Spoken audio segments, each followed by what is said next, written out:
আমন্ত্রণ জানাচ্ছি আপডেট সংবাদে। শুরুতেই জানিয়ে দিব গুরুত্বপূর্ণ শিরোনাম, এরপরেই থাকবে বিস্তারিত। শুরুতে জানিয়ে দিব ইউক্রেনকে F-16 জঙ্গি বিমান সরবরাহ করলে সেই দেশ বৈধ লক্ষ্যবস্তুতে পরিণত হবে, কঠোর হুঁশিয়ারি পুতিনের। জানিয়ে দেব ইসরায়েলি গণহত্যা নিয়ে প্রতিবেদন করে হুমকির মুখে জাতিসংঘ কর্মকর্তা। এদিকে ফিলিস্তিনি প্রতিরোধ যোদ্ধাদের সহযোগিতা দিয়ে যাবে ইরান, বলেছেন প্রেসিডেন্ট রাইসি। জানিয়ে দেব উত্তর কোরিয়া সফর করলেন রাশিয়ার বৈদেশিক গোয়েন্দা প্রধান। সর্বশেষ জানিয়ে দেব যুক্তরাষ্ট্রে তৈরি অস্ত্র ব্যবহার করছে সন্ত্রাসীরা, অভিযোগ পাকিস্তানের। শুনছিলেন সংবাদ শিরোনাম, এখন বিস্তারিত। তার আগে অনুরোধ থাকবে ভিডিওতে একটি লাইক দিন এবং কমেন্টস করে জানিয়ে দিন কোন জেলা থেকে বা কোথা থেকে আমাদের সঙ্গে যুক্ত রয়েছেন। ইউক্রেনকে F-16 জঙ্গি বিমান সরবরাহ করলে সেই দেশ বৈধ লক্ষ্যবস্তুতে পরিণত হবে, পুতিনের কঠোর হুঁশিয়ারি। রাশিয়ার প্রেসিডেন্ট ভ্লাদিমির পুতিন কঠিন হুঁশিয়ারি উচ্চারণ করে বলেছেন, ন্যাটো জোটভুক্ত কোনো দেশ যদি ইউক্রেনকে F-16 জঙ্গি বিমান সরবরাহ করে কিংবা এই সমস্ত দেশ থেকে ইউক্রেনের হয়ে যদি রাশিয়ার বিরুদ্ধে হামলা চালানোর জন্য যুদ্ধ বিমান ওড়ে, তবে সেসব দেশ রাশিয়ার জন্য বৈধ লক্ষ্যবস্তুতে পরিণত হবে। তিনি বলেন, রাশিয়ার বিরুদ্ধে পশ্চিমা দেশ থেকে যে সমস্ত বিমান হামলা চলতে পারে এবং তাদেরকে নিতান্তই সব ধরনের সামরিক লক্ষ্যবস্তুতে ধ্বংস করা হবে। গত এক বছরের কাছাকাছি সময় ন্যাটোভুক্ত কয়েকটি দেশ ইউক্রেনকে F-16 জঙ্গি বিমান সরবরাহ করে বলে ঘোষণা দিয়েছে এবং তারা ইউক্রেনের পাইলটদের প্রশিক্ষণ দিচ্ছে। তবে এই পর্যন্ত কোনো দেশ ইউক্রেনের কাছে এখনও F-16 জঙ্গি বিমান সরবরাহ করেনি। রাশিয়া বারবার F-16 জঙ্গি বিমান সরবরাহ করার বিরুদ্ধে হুঁশিয়ারি উচ্চারণ করে বলেছে, পরমাণু বোমা বহনে সক্ষম এই জঙ্গি বিমান দেওয়া হলে তা অগ্রহণযোগ্য যুদ্ধ বিস্তৃতি বলে গণ্য করা হবে। প্রেসিডেন্ট পুতিন বলেন, পশ্চিমারা যদি ইউক্রেনকে F-16 জঙ্গি বিমান দেয় তাহলে তাতে যুদ্ধক্ষেত্রে বাস্তব পরিস্থিতির কোনো পরিবর্তন হবে না, বরং এসব বিমানকে পশ্চিমা ট্যাঙ্ক, আর্ম ট্যাঙ্ক ভেহিকেল সহ অন্যান্য সামরিক যানের মতোই ধ্বংস করা হবে। পুতিন জোর দিয়ে বলেন, ইউক্রেনকে যেসব দেশ F-16 জঙ্গি বিমান দেবে তারা রাশিয়ার স্বাভাবিক ও বৈধ লক্ষ্যবস্তুতে পরিণত হবে এবং তা সেই দেশ যেখানেই অবস্থিত হোক না কেন। এদিকে ইসরায়েলি গণহত্যা নিয়ে প্রতিবেদন করে হুমকির মুখে পড়েছে জাতিসংঘের কর্মকর্তা। গাজায় গণহত্যা চালাচ্ছে ইসরায়েল, এমন বিশ্বাস করার সংযত কারণ রয়েছে। এমন প্রতিবেদন প্রকাশের পর জাতিসংঘের বিশেষ দূত ফ্রান্সিসকো আলবানিসকে নানা ধরনের হুমকি দেওয়া হচ্ছে বলে জানিয়েছেন তিনি। গত মঙ্গলবার জাতিসংঘের মানবাধিকার councillor anatomy of the genocide শীর্ষক প্রতিবেদন প্রকাশ করেন ফ্রান্সিসকো আলবানিস। মূলত গাজায় ইসরায়েলি বাহিনীর আগ্রাসনের স্বরূপ উন্মোচন করা হয়েছিল সেই প্রতিবেদনে। তবে ইসরায়েল এই প্রতিবেদন পুরোপুরি প্রত্যাখ্যান করেছে। আলবানিজের কাছে জানতে চাওয়া হয়েছিল এই প্রতিবেদনে কাজ করার কারণে তার উপর কোনো ধরনের হুমকি এসেছে কিনা। জবাবে ফ্রান্সিসকো আলবানিসকে বলেছেন, হ্যাঁ, আমি হুমকি পেয়েছি। এখন পর্যন্ত আমি অতিরিক্ত সতর্কতা গ্রহণ প্রয়োজন বলে মনে করি।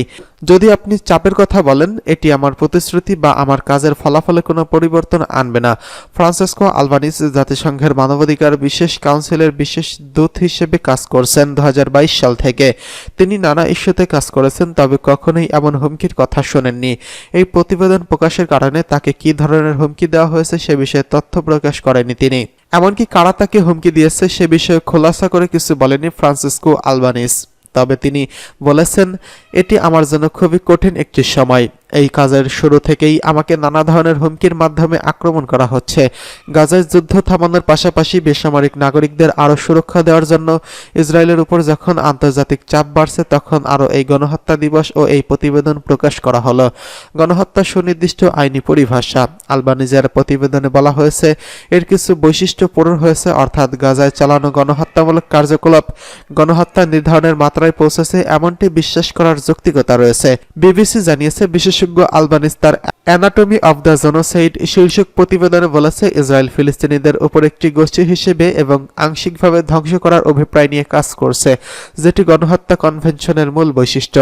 আলবানিজের বিশেষত জাতিসংঘের গণহত্যা কনভেনশন জেনোসাইড 3টি আইনের ধারা ইসরায়েল লঙ্ঘন করেছে বলে উল্লেখ করা হয়েছে। 1. গোষ্ঠীর সদস্যদের হত্যা করা। 2. শারীরিক ও মানসিকভাবে গোষ্ঠীর সদস্যদের গুরুতর ক্ষতি করা। 3. গোষ্ঠীর অস্তিত্ব সম্পূর্ণ বা আংশিকভাবে ধ্বংস করতে হিসাব নিকাশ করে ইচ্ছাকৃতভাবে তাদের জীবনাচারের উপর আঘাত হানা। ইরানের প্রেসিডেন্টের সঙ্গে হামাস নেতার সাক্ষাৎ, ফিলিস্তিনি প্রতিরোধ যোদ্ধাদের সহযোগিতা দিয়ে যাবে ইরান, জানালো প্রেসিডেন্ট রাইসি। ফিলিস্তিনের জনগণের প্রতিরোধ আন্দোলনের প্রতি সমর্থন জানাতে পেরে ইরান গর্বিত বলে জানিয়েছেন প্রেসিডেন্ট সাইয়েদ ইব্রাহিম রাইসি। তিনি বলেছেন, অবরুদ্ধ গাজা উপত্যকার বিরুদ্ধে ইহুদিবাদী ইসরায়েলের চলমান পাশবিক যুদ্ধে প্রতিরোধ আন্দোলনগুলি সহযোগিতা চালিয়ে যাবে তেহরান। ইরান সফররত হামাসের পলিট ব্যুরোর প্রধান ইসমাইল হানিয়া গতকাল তেহরানের প্রেসিডেন্ট রাইসির সঙ্গে সাক্ষাৎ করতে গেলে তিনি এই প্রতিশ্রুতি ব্যক্ত করেছেন। রাইসি বলেছেন, ইসলামী প্রজাতন্ত্র ইরান ফিলিস্তিনি জনগণের অধিকার রক্ষায় সহযোগিতা করে যেতে দৃঢ় প্রতিজ্ঞাবদ্ধ এবং ফিলিস্তিনিদের প্রতিরোধ সংগ্রামের পক্ষ নিতে পেরে আমরা গর্ববোধ করি। বিগত 6 মাস ধরে ইসরায়েলি গণহত্যা ও ধ্বংসযজ্ঞের সামনে অটল অবিচল প্রতিরোধ গড়ে তোলায় তিনি ফিলিস্তিনি জনগণের ভূয়সী প্রশংসা করেছেন। তাদের সাহসী প্রতিরোধ যুদ্ধের কারণে ফিলিস্তিন এখন গোটা বিশ্বের প্রধান ইস্যু হয়েও দাঁড়িয়েছে বলে তিনি মন্তব্য করেছেন।